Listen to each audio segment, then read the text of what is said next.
بسم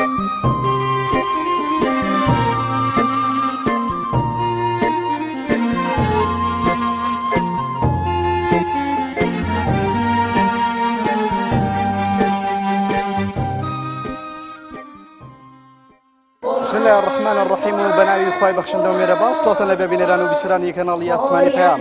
من عیمران ئەمیر خۆشحاڵم لە ئەڵقەیەکی نوێی بەرنامەی پەیامی تۆ لە شاری هەولێر بە ئێوەی خۆشەویست شاد بوومەوە. ئەمڕۆ لە یەکێک لە هۆڵەکانی کەم مەراسیمێکی گەورە و مەزدێکی ئەنجام بدرێت، مەراسیمی ڕێزلێنانی چەند قورئان خوێنێک یان دەتوانین بڵێن چەند حافظ قورئانێک کە لە دەستگای ڕۆشنبیری نوری حکمەوە لە تەمەنی دەستگای ڕۆشنبیری نوری حکمەوە قورئانی پیرۆزیان لەبەر کردووە. و ئەمڕۆ دەمەوێت لە بەرنامەی ئەم جارم هەستیەوانتان بۆ بگوازمەوە بزانین ناخۆ هەستێکی چۆنیان هەیە کە ئەمڕۆ بوون بە حافظ قورئان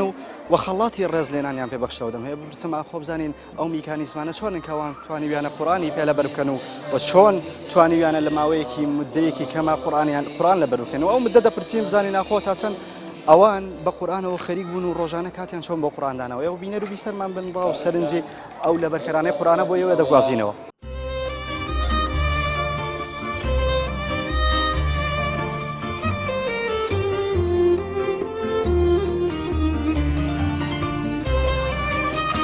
ئەوەی کە لە قورئان و پەروەردەی قورئان بێت هەوڵ ئەدا ئێژ نەگەیەنێتە مێرولەیەک، ئەوەشی دوور بێت لە قورئانە ئەبێتە مای ئێش و ئازار بۆ ئەو میلەتە جار وایە بۆ کەمترین شت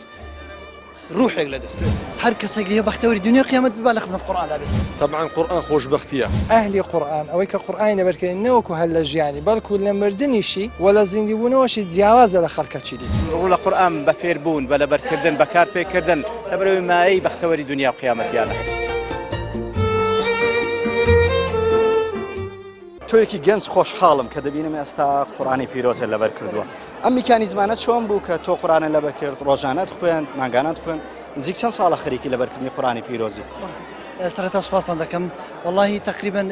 سوپاسی ئەو مامۆستا بەڕێزانە دەکەم کە هەوڵیان لەگەڵداوم، بە سوپاسی دەستگای نوری حکمە دەکەم کەەوە چەند ساڵێکە لەگەڵمان خەریکە. وەڵاهی تقریباً 4 ساڵێکم پێشەوە بەردەوام ڕۆژانە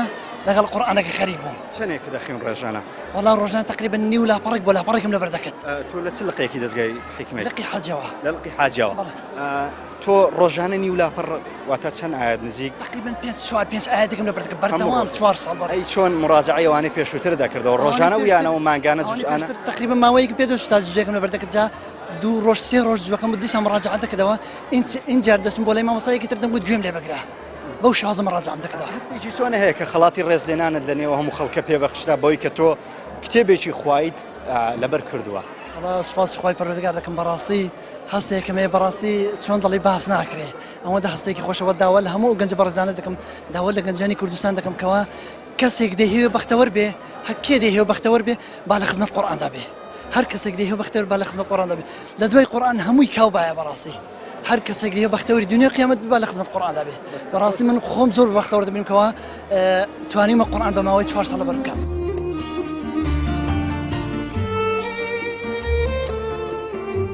لە ساڵی 2007ەوە لەگەر حفزی قورئانم ئەو ساڵە 12 ساڵە بە خۆمان 2 ساڵەوەی پێش تەواومان کردیە، بەس 2 ساڵە تەسبیتی دەکەین. چەند ساڵ نزیک توانیت تەواوی قورئان لەبەر بکەی؟ یعنی بەرنامەت بە چەند ساڵ بوو و چەند ساڵ پێش بەرنامەکەی خۆت کەوتی هیچ بەرنامەدا ڕێژەکرد بۆ لەبەرکردنی قورئانە کردبوو؟ ڕێژەکەمان ئەوە بۆ ئەمە کە بە 6 ساڵی لەبەری بکەین، هەر ساڵی 5 جوزەی لەبەرکەین. دوای ئەو بوو لەبەرەوەی کە سارد و سڕیمان لەناو هەبوو، یعنی دەمانەوێت مڕاجعەی بکەینەوە و لە بیرمان دەچەوە، هەندێک تاخیرمان کرد بە 8 ساڵی لەبەرمان کرد. لەوەیە زۆر کەس بڵێ قورئان لەبەرکردن زەحمەتە و ئیتر ناکرێت و چۆن نەکرێت و ئەوە تۆ چی بۆ کەسانە ئەڵێی؟ فعلەن لەبەرکردنی زەحمەتە و مەحاڵە؟ ناوەڵام قورئان خوێندن و لەبەرکردن هیچ بە هیچ نەوعەچی قورس نییە، بەس ئەو کەسە لەسەر خۆی قورسی نەکا، یەکەم جارەوە ئیخلاسیەتی هەبی لە بۆ خوای گەورە، ئەوە پێشی هەمووی. دوایە قورئانیش هەروەچی هەر علمەچی دیکە، یعنی وەچی ئەو علمانە نییە، ئەو لە هەمووی لە پێشترە، زۆریش ئاسانە. خوای گەورە بەخۆی لە قورئانی پیرۆزدا دەفەرمێ وەلەقەد یەسەرنا القورئان للذکر فهل من مدەکر.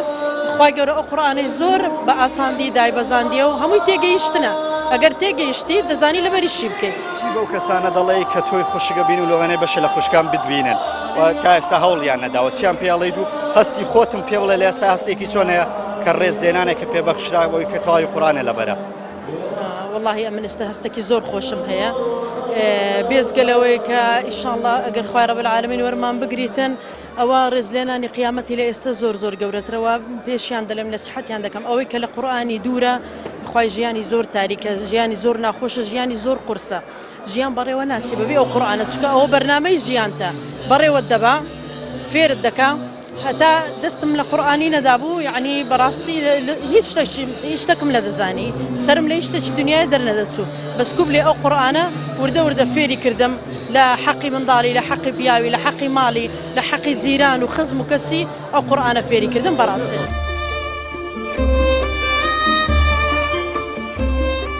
مامۆستا هەستێکی چۆن هەبوو مامۆستایەکانی کە بینیت زیاتر لە 20 کەس ئەمڕۆ حیفزی قورئانیان کردو فەزلی ئەم کەسانە چی و جیاوازی ئەم کەسانە چییە لەگەڵ کەسانێک کە قورئانیان لەبەر الحمد لله والصلاة والسلام على خير خلق الله محمد وعلى آله ومن والاه أما بعد پیش هموشت خوای گەورە پاداشی جنابیشتان داتووە کە ماندوو بوون لە گەیاندنی ئەوە نیشانەوەتانێ ڕێز لە ئەهلی قورئانەگرن ئەمە دوا کتێبی خوای پەروەردگار پیرۆزتر کتێبی خوای پەروەردگار کە هەموو عەقیدەی یان شەرائعی پێغەمبەرانی پێشوو کە نەسخ بوو عەقیدەش کە ثابتە خوای پەروەردگار ئەم قورئانەی کردەتە دوا بەرنامە بۆ بەشەریەت بۆ محەممەد المستەفای ناردووە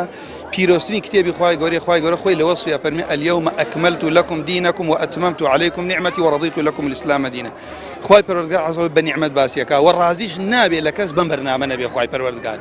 کابوو لێرە جێگای دڵخۆشیە ملەتی کوردی ئێمە گەنجی ئێمە کە بگەڕێتەوە بۆ ئەوەی نەک مطالعی قورئان بکات تیلاوەی قورئان بکات بەڵکو قورئان لە سێ یەکۆ کاتەوە 604 لاپەڕە 30 جزء لە قورئان ئەو کەسەی کە دەستی پێوە بگرێت پێغەمبەری ئازیزە فەرمی صلی الله عليه وسلم إن الله يرفع بهذا الكتاب أقواما ويضع به الآخرين مایە ئەوەتانی ئەو کەسەی کە ئەم فەضڵە خوا لەگەڵ یابیکا بەمەرجێ خۆی ئیشی پێ بکات لێی تێبگا نەک تەنها خوێندنەوە بێ خوای پەروەردگار بەرزی کاتەوە چۆن ئیمامی عومەر گەشتە کەسێک بەرپرسی ئەهلی مەکە پێیوت کێت بەجێ هێڵاوە مەسئولی مەکە بێ فەرمووی ئیبن ئەبی الئەبزا فەرمووی ئیبن ئەبزا کێیە فەرمووی مەولەن من مەوالینە یەکێکە لە عەبدەکان فەرمووی کەسێکی عەبدت کردێتە بەرپرس و ئەمیر و والی مەکە فەرمووی ئەی ئەمیری ئیمانداران پێغەمبەر صلی الله عليه إنه عالم بالقرآن وبالفرائض لبروي أمد عالم بقرآن وعالم بعلم فرائض فرمي راسي فرمي بيغمبر صلى الله عليه وسلم أو فرمي إن الله يرفع بهذا الكتاب أقواما وضع به الآخرين أما أنا قرآن بيغمبري عزيزة فرمي خواي قورة كسان يكن أهلي إخوان يعني شي أهلي إخوان يسد شون لله المثل الأعلى کەسانیە هەن بۆ ئەهلی خۆی ئەوانەی نزیکن لێن تایبەتی مەندی خۆیان زیاتر گرنگیانە داتێ ئەمانەش کەوا بوو کە ئەهلی قورئان بن خوای رب العالمین زیاتر نهێنی قورئانیان تێگەێنێ خوای گەورە زیاتر ئەیان پارێزێت پێشم میگەنە گرنگە ئەم خاڵە بڵێن بۆ ئەمڕۆی کوردستان ئەوەی کە لە قورئان و پەروەردەی قورئان بێ فەرموردەی پێغەمبەر بێ صلی الله عليه وسلم هەوڵ ئەدا ئێژ نەگەیەنێتە مێرولەیەک ئەوەیشی دوور بێت لە قورئانە ئەبێتە مای ئێش و ئازار بۆ ئەو میلەتە جار وایە بۆ کەمترین شت ڕوحێک لە دەست مامۆستا تۆ مامۆستایەکی یانی داواکاری چیە لە هاوڵاتیان لەو کەسانێک کە قورئانیان پێشتوە لێرەوە چ داواکارم ئەوەیە لە باوکان لە دایکان لە ئەو گەنجانەی کە تازە پێ ئەگەن بزان ئەگەر تەمەنی خۆیان بۆ ئەو قورئانە سەرف بکەن ڕۆژی قیامەت بێەوەی لە دنیا بنە کەسایەتیەک چونکە خەڵکی ئەو کاتە خەڵکی دووریش حەزەکات فەخری پێ وکا بڵێ مە خزمی منە خەڵکی واشەیە کە دوورە لە قورئان و دایک و باوکی حەزەکەن نەڵێن ئەم ئەولادی ئێمەیە بۆی وە کەسەی بێوێ بەختەوەر بێ دایک و باوکی بێوێ ئەولادەکەی لە دنیا پێش ئاخرە سوودی پێ بگەێنێ لە پاش مردنیش دوعای خێری بۆ بکە و سەدەقەی جاری بێت بابیکە بە ئەهلی قورئان دایجان هەستێکی چۆنت هەیە دڵت خۆشە کە دەبینی کوڕەکەت قورئانی پیرۆزی لەبەر ئەرێ بەخوای هەندی هەموو دنیایان پێ خۆشە هەرێ بە قورئان هەرێ بەخوای بە قوربانی بم ڕەبی دایە لە منداڵیەوە کوڕێت قورئانی دەخوێند شەیدای قورئان بوو ئەرێ کوڕێکی گەلێک باش بوو ئەرێ بەخوای گەلێک باش بە قوربانی بم ڕەبی لێی ڕازی کە دەبینی ئاوا قورئانی ئەرێ بەخوای من دەی لێ ڕازیمە ڕەبی خوا و پێغەمبەر دەهەندەی لێ ڕازی بێ خوای گەورە تۆ هەستێکی چۆنت هەیە کە بینی دایکت ئەوەنە دڵخۆش کردەوە بە لەبەرکردنی قورئان خۆشە هەم خۆشە ئەرێ بەو خوای گەلەکم دڵخۆشە ڕەبی هەر ئاوا دڵخۆش بێ ئینشەڵا لە ڕۆژی قیامەتیش دڵخۆشترت دەکات ڕەبی خوا ژەدری خۆش بخوا هەر بەسەری دابارێنی خوا گەلێک باشە الحەمدولله تۆ هەستێکی چۆنە هەیە کە ئەمڕۆ لە ئاهەنگێکی وا بەشداریت و لەنێو هەموو خەڵکێت و خەڵاتکە بۆی کە قورآانی پیرۆزت لەبەر کردووە پاش سپاس قوربانی خوای گەورە سپاسی ئەو برا خوشکانێکە لە دەستگای هێژ دەکەن شوێن هێژ دەکەن خوای گەورە نمونەیان زیاد کە ئەوان هەند یعنی پاش دایک و بام و پاش خوای گەورە تەوان هەندێری چاکم بوون الحەمدولله مادی بوونی دۆنە چەند ساڵە تۆ خەریکی لەبەرکردنی قورآانی سپاس بخوا تقریبا بە 6 ساڵ تەواو کرد الحەمدولله لە 6 ساڵی لە 6 ساڵ تەواو کرد بە 6 ساڵ چۆن بوو قورآن خوێندنەکەتان ڕۆژانە بوو هەفتانە بوو چۆن هەفتانە چەندێک بوو هەفتانە تقریبا ڕۆبعێکمان لەبەر دەکرد بەڵێ تۆ لە نووسنگی هەولێریشی پێم لە هەولێرم بڵێ باشە هەستی خۆتم پێ بڵێ ئەمڕۆ لە ڕۆژێکی وەکو ئەمڕۆ بە تایبەت کە دایکە لە تەنیشتە و دایکە بە فرمێسکی خۆشی پێشوازی لێکردی کە لەو سەرەوە بینیم دایکە باوەشی پیادا کرد هەستێکی چۆن هەبوو کە دەبینی لێستەوە دایکە پێسەر بەرزە خۆی بەزیاد بێ الحەمدولله ئەوان دەزانن کە مانای ئەوە چیە کە کوڕەکەیان قورآنی لەبەر بێ الحەمدولله مش بینێ نمونەیەکی چاک بۆ منداڵەکانیشمان ئەوە لەبەر دەزانین کە ڕۆژ قیامەتی ئینشاءالله خوای گەورە لەمەش قبوڵ کە ئینشاءالله ورداکمانیش کە تاز دەکرێت سەر دایکمان لەبەر منداڵەکانیان لە قورآن خوێندن داواکاریەکت لە گەنجان هەیە لە هاوڵاتیان هەیە لە دایک و باوکان هەیە ئەوانەی کە تا ئێستا هەوڵیان نەداوە قورآن لەبەر کەیان مناڵەکانی خۆیان ڕانەهێناوە دەتەوێت لێرە چیان پێ بڵیت و تۆ هەستێکی چۆنە هەیە یعنی کە دەبینی لێرەیت دەتەوێت چی بۆوان بڵیت پێیان دەڵێن هەتا فریا منداڵەکانی کەون بەزوترین کات فریا منداڵەکانی کەون باشە بیان ێرن ئەو شوێنانەی کە الحەمدولله خوای گەورە ئەو شوێنە مسەخەر کردەوە ئەو کەسە باشانە هەیە الحەمدولله خۆیان تەرخانەکەن بۆ پڕۆتکردنی منداڵەکەتان ئەوش کە لە ماڵ خۆت پێت ناکرێ لەو شوێنانە بۆ دەکەن خۆ داوین دەکەن ئێستا هەنیان دەم کە بیان بەنەو شوێنانە بەڕاستی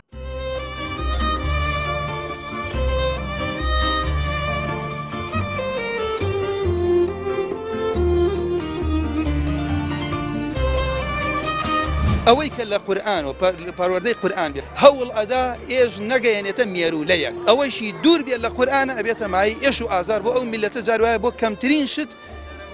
ڕوحێک لە دەستێت هەر کەسێک لێ بەختەوەری دنیا قیامەت ببا لە خزمەت قورآن دەبێت طبعا قورآن خۆشبەختیە ئەهلی قورآن ئەوەی کە قورآنی لەبەرکردن نەوەکو هەر لە ژیانی بەڵکو لە مردنیشی وە لە زیندیبوونەوەشی جیاوازە لە خەڵکەچی دی ڕوو لە قورآن بە فێربوون بە لەبەرکردن بەکار پێکردن لەبەرەوەی مایەی بەختەوەری دنیا و قیامەتیانە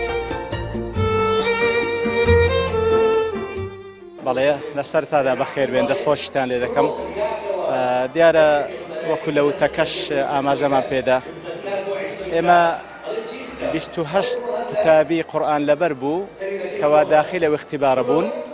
بەڵام تەنها 20یان دەرچوو لەبەرەوەی لە 185 کەمتر ئێمە بە سەرکەوتوماندانەنا برەوەی قورآنە ئیتر غەیری ئەو 28 ئیتریشمانمانە الحەمدولله بەڵام دیارە وەکو بڵێ لە مراجعە و لە خۆیان ڕانەدیت کە تێدا بەشدار بن بە پشتوانی ڕەب العالەمین لە ساڵی داهاتووش بە هەمان شێوە فترەیەک تەحدید دەکەن مودەیەک تەحدید دەکەن بۆی کە ئەوانە کە قورئانیانەوە لەبەرەوەی ئێستا مەجموعەیەش تر تەواویان کرد مەجموعەیەش کەوا بەڕێوەن ئیتر ساڵانە بەنیازین بە پشتوانی ڕەب العالەمین ئەو لیژنەیە دادنیشێ و موعید تەحدید دەکا و اختیباریان دەکاتەوە بەخۆی ئێستا ئەوەی کە بە ڕەسمی ئێستا مۆڵەتیان پێدراوانە 20 کەسن بەڵام الحەمدولله لە ئیدارە و لە مامۆستایان الحەمدولله زۆری دی کەشمان تێدا لەخوا بە زیاد بێ بەڵام زیاتر ئێستا اختیبارەمان لە بە ئەو کەسانە بوو کە لە عمری دەستگادا با بڵێن لەبەریان کردووە ئەگەر نا وەکو ئیدارە وەکو مامۆستان زۆری دیکەمان هەن لەخوا بە زیاد بێ یعنی بەلای کەم 50 کەسمان هەیە لە برایان لە خۆشکان الحەمدولله حافزی قورئان بن بەڵام ئەوانەی کەوا لە تەمەنی دەستگادا قورئانیان لەبەرکردیە و لە ناو دەستگادا لەبەرەکەن زیاتر ئەوانە شادیان پێ دەدرێت بەڵێ بەخۆی دیارە ئێمە بە فەرمی چاردە لقی فەرمیمان هەیە و چار لقی ئەزمونیشمان هەیە لەخوا بە زیاد بێ ئیتر ئێستا ئەوەی کەوا لەو 20 کەسەی کە لێرە ئێستا بەشدار بوون چەند کەسانێکی چەمچەماڵی تێدا بوو و هەروها چەند کەسانێکی حاجیاوەی تێدا بوو کەسێکی سولەیمانی تێدا بوو ئەوانی تریش ئەوەی لەبیرم بی هەمووی هەولێرن لە لقەکانی تریش هەن بەڵام وەکو گوتمان لەوانەیە هەبوو پێ ڕانەگەیشت لەبەرەوەی لە مراجعەی خۆی ئامادە نەکرد بوو ئیتر لە بۆ ساڵی داهاتوو تەوەقع دەکەم زوعفی ئەو عەدەدە بە ئیزنی خوای گەورە تەخەڕوج بکەن بە پشتوانی خوا ئێمە عەهدمان دایتە ڕەب العالەمین کە بەردەوامی لەسەر ئەو ڕێگایە وإن شاء الله وعدش بكومالجا وملتي خومشمان ددين كبردوام بلا خدمة كردني أو كومالجا لخلال بيراجاندني كسانك كواهلجري أو قرآن بن تاو كل بريان داب حسينه أو كوا لا إم يبو خلق راب جينين أو كوا بياندلين بوصية رب العالمين بوصية بيغمبرك صلى الله عليه وسلم رولا قرآن بن رولا قرآن بفيربون بلا بركردن بكار بكردن تبروي ما أي بختوري دنيا وقيامتي أنا دستان خوش بي سرسا حتى سروشي دزقاي نوري حكمة رحمة والدي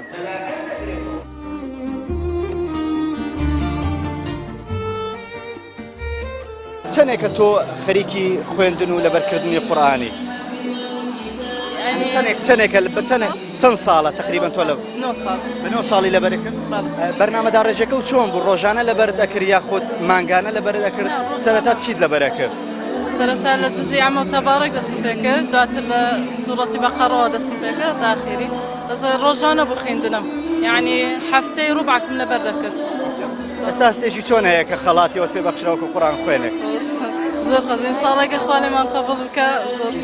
چی بۆ کچانە ئەڵێ کە وەکو تۆ گەنجن تا ئێستا قورئانیان لەبەڵ نەکردووە پێیان ئەڵێی چی حەزەکەی چیان پێ بڵێ چەند زووترە دەست بە قورئان لەبەر بکرێ بکەن چکە بەڕاستی دڵخۆش تۆ چەندێک بوو خەریک بووی تا قورئانی پیرۆزە بە تەواوەتی لەبەر کرد مدەکە و چۆن بوو ڕۆژانە خوێن هەفتانە خوێن میکانیزمی لەبەرکردنی تۆ چۆن بوو بسم الله والصلاة والسلام على رسول الله پێشەشی بە خێراتن تا دەکەم قەناتی پێیان بەخێر بێن سەر چاوان والله قورئان مەرەقە یعنی ئینسان ئەگەر وەختی خۆی لۆ سەرف بکە بەردەوامیش بی لەسەری هەر دەیگەینتە جێ ڕاستە جاری وا کۆشت بدێتن بێ وەختی دێتن بێ ئەو شتانە یعنی ئینسان نابی کۆڵ بدات جاری وار مەسەن دەبی ئەوڕۆ لە دەستت چوو سبەی تەعویزیکەوە دەبی ئینسان بەردەوام بی لەسەری ئەگەر بەردەوام بوو دەگەی ئامانزی ئینشاءالله هەستێکی چۆن هەبوو کە لە نێوەم خەڵکێ تۆ خەڵاتی ڕێزلێنانە پێبەخشرا والله طبعا ئەوەی لە فەزلی خۆی دەزانم دوایش لەو برانێک کە لە نووری حکمەنە ماشاءالله لێبی زۆر هاندەر بوون لۆمان ئەوە زۆر میمە بەڕاستی ئەو برانێک کە لەگەریانم هەموو تەشجیعیەک لێیەکی تەشجیع بوو لابرێن هاندەر بوو شکر بۆ خوایانی ئەوش لە فەزلی خوایە و چی بەو کەساناڵی کە تا ئێستا دەستیان پێ نەکردووە دەستیان بە لەبەرکردنی قورئان نەکردووە و قورئان چی فێری تۆ کرد ئەگەر پێم بڵێ والله ئەمن ئەوەی لە قورئان فێر بوومە طبعا قورئان خۆشبەختیە دڵخۆشیە یعنی ئەوەی کە لەگەر قورئانە زەرەری نییە قەت دڵی زۆر پێخۆش دەبی ئینسان کە هەتا ئێستا دەست پێ نەکردووە با عمری 50 ساڵبی با 6 ساڵبی با 7 ساڵبی با لە دەستی پێکە هیچی زەرەر نەکردیە لەگەر قورئان کەس زەرەر ناکە با دەستی پێ بکە ناوی خوای لێ بینی ئینشاءالله خواش لۆی ئاسان دەکات دادەجان تۆ چۆن قورئان خوێند و میکانیزمەکانی لەبەرکردنی قورئانی تۆ چۆن بوو ینی پێنج جزئی بیدایەت هەر لە ماڵەوە خۆم دەستم پێ کرد کە زانیم دەستگا کراوەتەوە خوشکێکم خۆم پێمی گوت دەستگا کراوەتەوە چین بۆی تر بە فەزلی خوای گەورە چەندێکە تۆ خەریکی لەبەرکردنی قورئانی تقریبا دەکەی چەند ساڵێکە تۆ ساڵە بێت 6 ساڵ 8 لە ماوەی هەم 8 ساڵەیە چۆنت خوێن ڕۆژانە لەبەرکردنەکانت چۆن بوو ئەوانەی مثلەن کە پێشتر لەبەرم کردووە دەبایە ڕۆژانە مڕاجعی کەمەوە کە زۆر بوو یعنی ڕۆژ ناڕۆژێک هەفتەی جارێک هەر مڕاجعەمە کردەوە هەستێکی چۆنە ئەمڕۆ لە شوێنێکی ئاوا خەڵاتی ڕێزلێنانە پێبەخشرا زۆر هەستێکی خۆشەکەم هەست بە خۆشیەکەم چی بەو داداناڵی بەو خوشکاناڵی کە ئێستامان بینین و تا ئێستا دەستیان نەداوەتە لەبەرکردنی قورئان پێیان ئەڵێی قورئان چی فێری تۆ کرد وڵی پیان ئەڵێم لە ئێستاوە لە زووترین کاتەوە دەست ینی بەرەبەرکردنی قورئان بکەن کاتەکانیان ینی بە فیرۆ نەدەن ئەو کاتەی هەیەە ینی وەکو ئەوەیە کە لەبەردەستیانە بە تایبەتی کە گەنجن و مەسئولیەتیان لەسەر نییە زۆر زۆر گرنگە بووان کاتەکە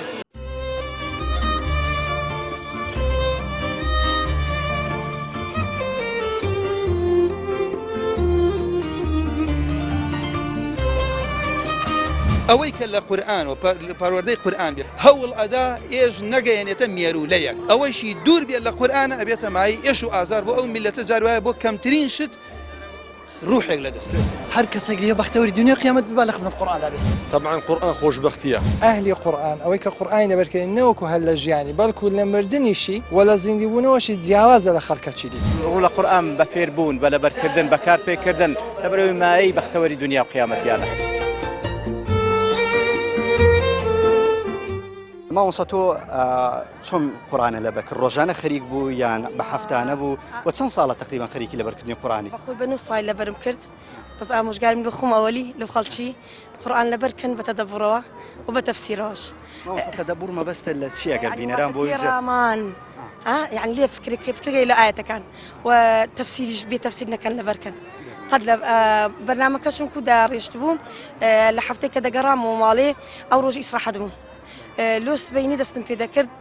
قراءة شيء مزبوط مدخنت كقراءة كم مزبوط ذكر لوس بيني أو روج بس بكافي بو لو بيعني قال دستاموا دسم خدمة تفسيري واتبع تفسيره تو قرآن لبركدو دسم خدمة تفسيري كخدمة تفسير كشم بالطواي كده جيج يعني مقابلي هل إنساني ناخم دبو أو ز رليرة دقرام أو رجيت من ذكرت باشا أجر بين بلاي حستي شو شون هبوك لأني وهم خلقيته خلاطي الرئيس لأنني لبركني قرآن توسي حتما وفضل من إخوائي جوري وصفاسي دكم ونعطي قردي إخوائي جوري بدينه باشا أجر بالله قرآن توي فيرة شيء كرد شيء بيالله وەکو چی و ئەگچی بە خوشکان ئەڵێ بەوەی کە تا ئێستا دەستیان بە لەبەرکردنی قورئان نەکردووە. یەک لە زانانە دەفەرمێ ئەو خۆشەویستێکە لە ناو دڵە ئەگەر بێت و حاکمەکان بزانن بە شیر شەت و فەتن دەکەن. باشە لە هەر کەسێکە پرسم هەستێکە چۆنە بە تایبەتەوەی قورئان چاوی پڕ دەبێت لە فرمێسێک. حتما ئەم نەستەکەم لەز ڕۆژگارێکە ئەوەندە سەختە کە ئەوەندە خراپە زۆرە خوا لەنا ئەوەندە خەڵکەی خەڵاتت بکە زۆر گەورەیە. گەورەیە لە خوای گەورەکە تو هەڵ بژێری نازەمەت بنیام چی بە خوشکان ئەڵێ بۆی کە تا ئێستا دەستی بە قورئان تێناگەن ئەگەر خەڵکی تێبگا هیچ دوور نابی لە بەرنامەی خوای گەورە قەت دوور نابی لە بەرنامەی بەس خەڵکە تێناگا دەیە خۆی بزر کردیا و خەڵکیش بزر دەکا خوای گەورە فێرمان بکە سەباتمان هەبی ئینشاءڵڵا. بەڵێ بینەرانی خۆشەویست دیارە مامۆستا غەریبم لەگەرە بەرپرسی بەشی سەرپەرشتیاری دەستگای ڕۆشنبیری نووری حکمێ دیارە بەشێک لەو تەڵەبانەی کە ئێستا بینیتان و قورئانیان لەبەرکرد بوو لەلایەن مامۆستا غەریب و دەستەی ئیدارەوە بەڕێوە برا من دەمهەوێ زانیاری لەو بگوازمەوە مامۆستا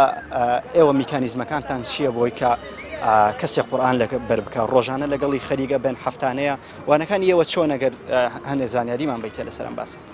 بسم الله الرحمن الرحیم. بەخێراتنتان دەکەین سوپاسان دەکەین بۆ ئامادەبوونتان. ئێمە وەکو دەستگای نووری حکمە بۆ پەروەردە و ڕۆشنبیری تایبەت بە خزمەتی قورئان یعنی وەکو اختصاص لەو بوارە لە خزمەتی قورئان داین. ئەو دەستگا لە 18 2017 مەزرایە. ئەوان وەکو قوتابی منداڵ و نەوجەوان و گەورەمان هەیە لە هەردوو ڕەگەس ئەو قورئان لەبەرانەی لەو ئاهەنگە ڕێزێنانیان لێگیرا و بڕوانامەیان پێبەخشرا لەسەر ئاسی دەستگای نووری حکمە بوو واتە نووسینگەی سەرەکی لە هەولێر و هێندێک لە لەقەکانی دەستگا تەمان 20 قورئان لەبەرمان هەبوو لەو ئاهەنگەی. بەڵێ بەرنامەکانی ئێوە چۆنە بۆی کە کەسێک قورئان لەبەر بکە ئایا هەفتانە لەگەڵی خەریکە بن یان ڕۆژانەیە چ بەرنامەیەک بۆ قورئان خوێندان وە چەند ساڵی بۆ دیاریەکەنەوە؟ ئێمە دوو بابلێن شێوازمان هەیە بابلێن دوو جۆر مەنهەجمان هەیە مەنهەجێکیان وەسەتە قوتابی ئەگەر کە دێ لەلای ئێمە منهەجە وەسەتەکە بە 8 ساڵ هەموو قورئان تەواو بکە 8 ساڵ تاوان لەگەڵ خوێندنی تەجوید و تەفسیر و ئەو بابەتە. منهەجی خێراشمان هەیە بۆ بەهرەداران بەهرەدار بە 2 ساڵ و نیو لەلای ئێمە ئەو کەسەی بە 2 ساڵ و نیو کەمتر قورئان لەبەر بکە بە بەرهەدار دەژمێنرێ. هێندێک لەو قوتابیانەمان کە ئەوڕۆ بڕوانامەیان وەرگرت لە بەهرەداران لە نووسینگەی سەرەکی دەرچوون. مامۆستا کەسێک بێتە لای ئێوە خۆتان بەرنامەتان بۆی هەیە و ڕێوشوێنەکانی بۆ دیاریەکەن و ڕۆژەکانی بۆ دیاریەکەن بۆی کە تاوەکو ببێ بە حافظ قورئان. بەرنامەمان هەیە خشتیان هەیە خشتەی لەبەرکردن و پێداچوونەوە.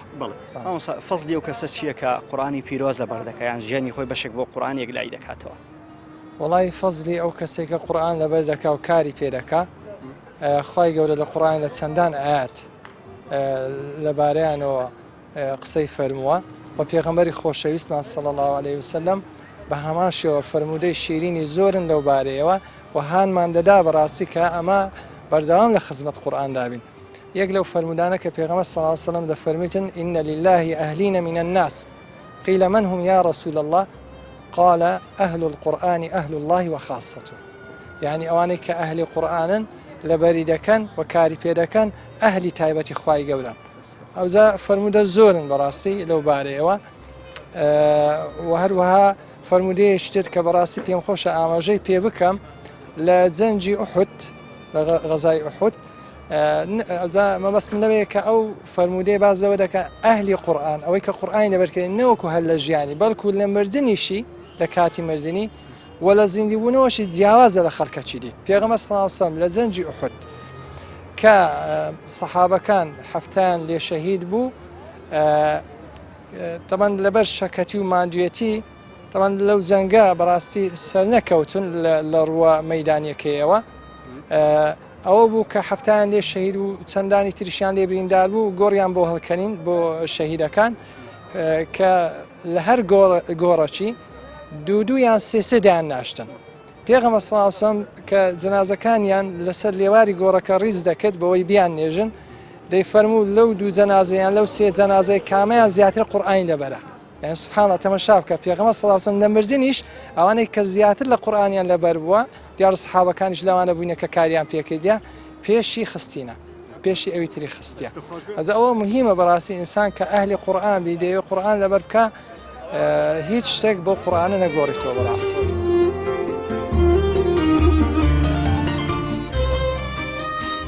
هەستێکی چۆنت هەبوو کە لە ئاهەنگێکی وا بەشدار بووی کە بینیت بەشێک لە تەڵەبەکانی خۆت پێما بوو تۆ بەشێک لە مامۆستای ئەمانەی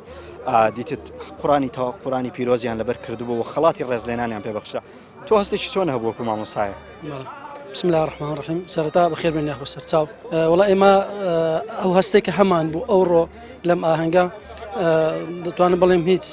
پێوەرێک نییە پێوانی بکەین چونکە چاوەڕێی لەو ڕۆژە و لەو کاتێکەوە ئێمە دەستمان بەو کارەی کرد کە زیاتر لە 11 ساڵ دەبێت ئەو هیوا ئاوەتەی هەمان بوو بڵێن سوپاس بۆ خوای گەورە ڕۆژ بە ڕۆژ ساڵ بە ساڵ وە دێتە جێ بۆیە هەستی ئەو ڕۆم پێوانە ناکرێت زۆر تۆکو مامۆسایەک چی بۆ کەساناڵی کە تا ئێستا سەردانی دەستگا قورئانەکانیان نەکردویان هەوڵی لەبەرکردنی قورئانیان نەداوە ئەم پێیان ئەڵێ چۆن قورئان لەبەر بکەن و چۆن دەست پێ بکەن؟ وڵای ما زۆرمان پێخۆشە کە ئەو شوێنانەی بۆ تایبەت بە فێرکردن و لەبەرکردنی قورئانی پیرۆز کرایتەوە ئەوانەی سەربا فەرمانگەی ڕێکخراوە ناحکومەکان بچەن بە ئەوەی سەربا بڕێوەبەرایەتی تەحفیزی وەزارەتی ئاوقاف بێ هیچ جیاوازیشی نییە پێمان خۆشە ئەو خەڵکەیە بۆ خۆی ئەسڵەکەی کە مسلمانە نابێ بەرنامە ئەسڵەکەشی ون بکە کە قورئانی پیرۆز و دەبێ سەرنجام هەر دەبێ بگەڕێتەوە بۆ ئەو بەرنامەیە کە لە خزمەتی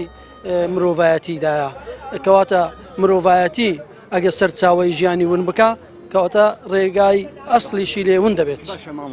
تۆکو مامۆسایەک لەگەڵەوەی بە مدەیەکی زۆر کەم و تەنها قورئانەکە لەبەر بکە یانیش پێویستە تەفسیر و تەجوید و تەدەبوڕیشی تەنانەت لە قورئانەکە بێت چۆن ئامۆژگاری و کەسانەیەکی کە ئێستا لە ماڵەوە خەریکی قورئان لەبەرکردن پێیان ئەڵێی قورئانێکی چۆن لەبەرکەن؟ دیارە بەخۆی ئەسڵ وایە بەرنامەی خوای پەروەردگار سەرەتا فێربوونی جوان خوێندنەوەی تێگەیشتنی ئەو جار لێوردبوونەوە و ڕامان و تەدەبورکردنی ئەو جار پاشان دەست بە لەبەرکردن دەکرێت چونکە لەبەرکردن بۆ کارپێکردنە ئەگەر کاری پێنەکە معنای وایە ئەو کەسەیە چ لە ماڵێ بێ و چ لە دەستگایەک بیت و لە ڕێکخراوێک لەبەری بکە چ جیاوازیی نییە بەڵام ئەوەی کەوا با بڵێن لە ئەهەمیەتی کاریدایە بەڵێ با هەست بە لێپرسینەوە دەکاتن بۆی لەبەری دەکات لە ماڵێ پێمان وایە ینی بە شێوەیەکی بەرنامە و ڕێکوپێکی و تەنزیمیەک نابێت بۆیە سەرنجام هەر ئەو خەڵکان زۆر بوونە لە بیریان دەچێتەوە بەڵام ئەگەر لە جێگایەک بێ و بە بەرنامە بێت ئەوە بڵێن گەرانتی بەردەوامی دەبیتن و چکە دوای لەبەرکردنیش بە بەردەوامی و باسم کرد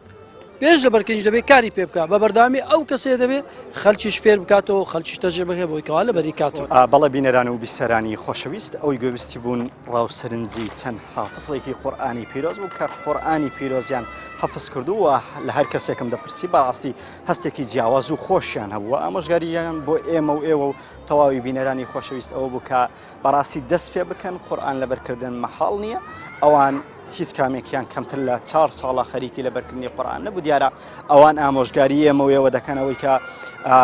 لە سنتەرێکی تایبەت سەردانی سنتەرێکی تایبەت بکەن بۆی زیاتر تەدەبوری قورئان بکەن و زیاتر تەفسیری قورئانش بخوێنن جگە لەوەی تایبەت جگە لەوەی تەنها بخوێن و لەبەری بکەن. بەڵێ بینەران و بیسەرانی خۆشەویست بەو ئەندازەیە گەشتمە کۆتایی ئەڵقەیەم جارەی بەرنامەی پەیامی تۆ سوپاسی هاوکارم عەبدوڵڵا قارەکەم کە لەم بەرنامەیە زیەتی کێشە تاڵقەیەکی تر و بەرنامەیەکی تر بە ئێوەی خۆشەویست شاد دەمەوە سپاردەی خوا بن.